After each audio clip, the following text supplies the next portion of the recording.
Joining me now is Nigel Farage. After all, a man who started the wretched ball started rolling in the first place, correct? Yeah, I mean, I believe in independence. Pleased with your work thus far? Oh, well, if we'd gone for Brexit, if we had a Prime Minister who believed in Brexit, it would have been done and dusted by now. But the problem is, we had somebody who didn't believe in it, and we saw tonight, after she lost by that massive margin of 230... So it's all Mrs May's fault?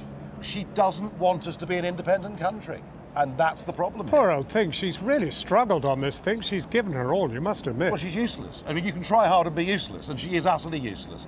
That deal didn't suit anybody. It's been defeated. I thought Should she resign? Well, of course she should. Of course she should. I suspect she'll go back to Brussels and try and get a concession. But actually, would Brussels now give us a concession, of any kind, given the scale of that defeat? I fear not. The real truth of it is, 494 MPs voted to trigger Article 50, all right? Article 50 said we have a 2-year period within which to negotiate a withdrawal agreement or, I quote, failing that, we just leave.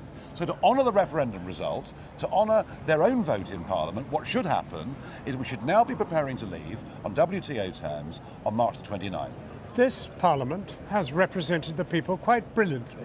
Really? Yes. Which people? All the people, because it is as divided as the rest of the country. No, it isn't. This country is not united about leaving Europe. It is not, and you know that better than I do. Well, hang on a second. You know, we had a referendum in which there was a majority. We had a general election in which both parties promised they'd take us out of the European Union. We then had an Article 50 vote that nearly 500 MPs supported, and now they're trying to turn their backs on us. And what you're finishing up with here are many millions of people in unprecedented numbers feeling Parliament doesn't represent them.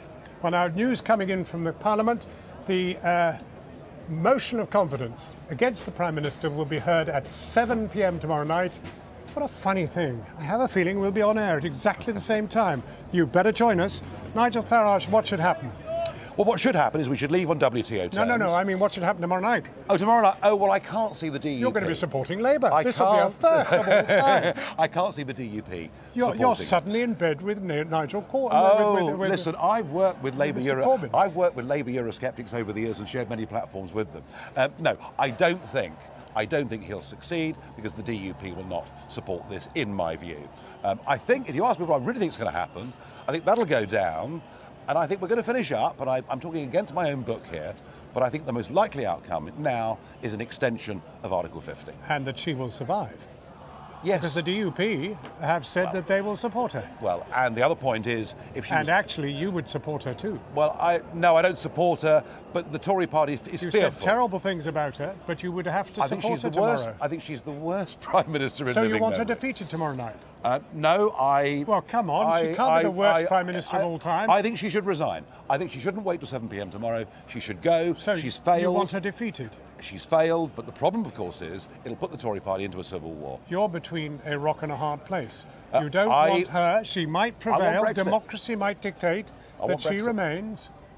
Then you're stuffed. I want a true Brexit. And at the moment, it's very difficult to see, as it is for 17 million people, how this place can deliver it. She said, my deal, no deal, or we remain. Looks like she might have said something. Well, let's go for no deal. And then we honour the referendum. Let's